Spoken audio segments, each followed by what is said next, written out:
Hi everyone, it's Mary Kay here, and I'm the Grammy from Grammy Square. Today we're going to make this mini hexagon motif. It's similar to a granny square, and you can stitch them together to make a design. It does have 6 stitches on each side and corners, as you can see. Let's get started. First of all, do a magic ring. Remember to do that. We want to place the yarn across our hand with the yarn facing us. Wrap it around once, making an X, and again, then hold it. Then on the other hand, we're turning their hand over and we'll go under the first strand. Over the second one, twist it with the clockwise twist, and then pick up that second strand there. Pull through, and we've got our magic circle. Remember, we're always going to be working along 2 strands. The first round will have a series of double crochets separated by chain 2 spaces. So to get started, we'll chain 3. That counts as the first double crochet. And then we'll yarn over and put another double crochet into the circle.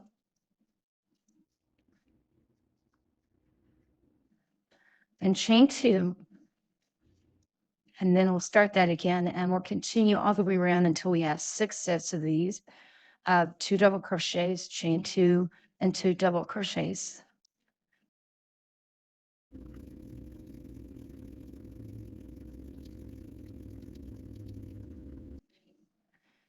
All right, we've got this section finished, and you can see we've got, you can pull these apart a little bit so you can see what we've got.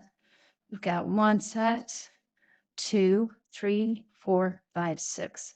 So we're going to pull our magic circle tight. And that will make our loop, our first round. And then we'll join it and start our second round. But instead of just joining on the first double crochet or chain 3, which is what I used to do, I'm now going to just do a slip stitch into this one, second one, and a slip stitch into the chain 2 space.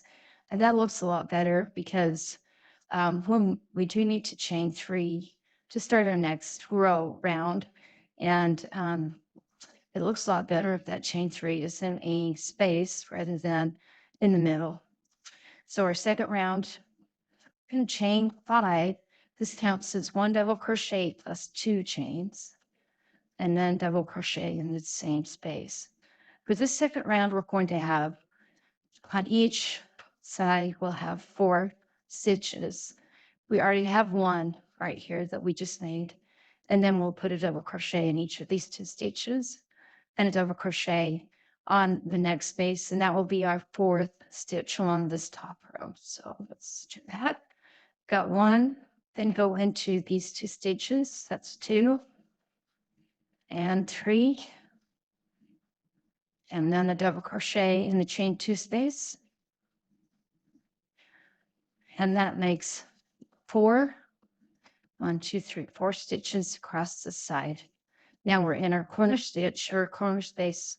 We already have 1 double crochet, so we'll chain 2, put another one in there, and then we'll continue all the way around, making sure that we've got 4 stitches on each side.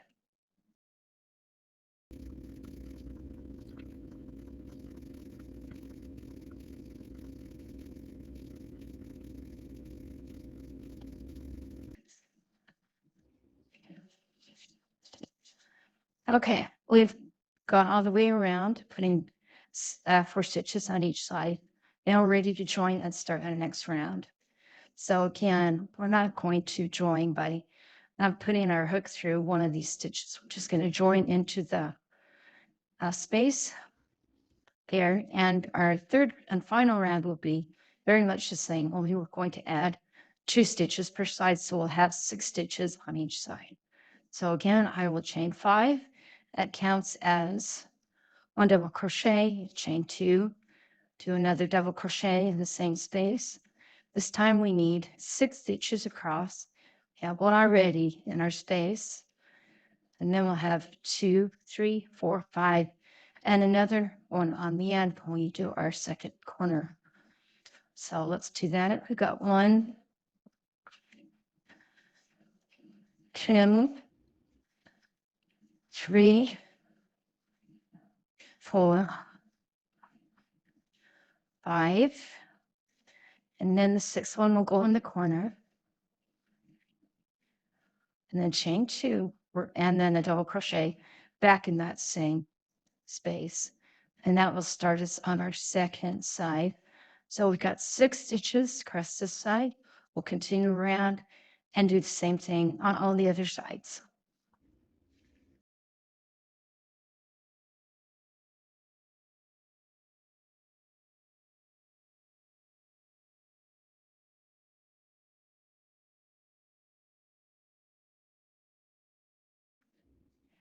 Now finishing up this round, got our last stitch in there, and we're ready to finish off.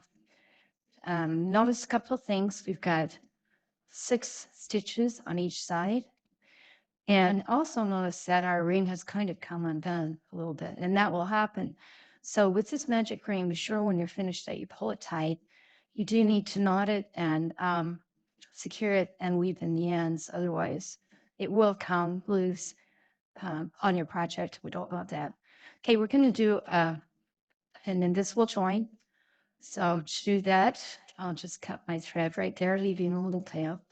Pull the yarn out, and then thread the needle with this yarn. And remember, when we do an invisible join, we're going to skip 1 stitch because this invisible join will create a new stitch. And so normally we would go into this stitch right here, but we're going to skip that. And I usually like to just count back on the space. So that's 1, 2. I'll put it in the second one from the left. Go through both loops on the top, and then a little bit, and then tug it a little bit tight, not too tight for what I call, and then second half of the stitch is to go in through the back loop of that stitch we just did. So I'll do that, and again, pull it a little bit, and there, it looks perfect and finished.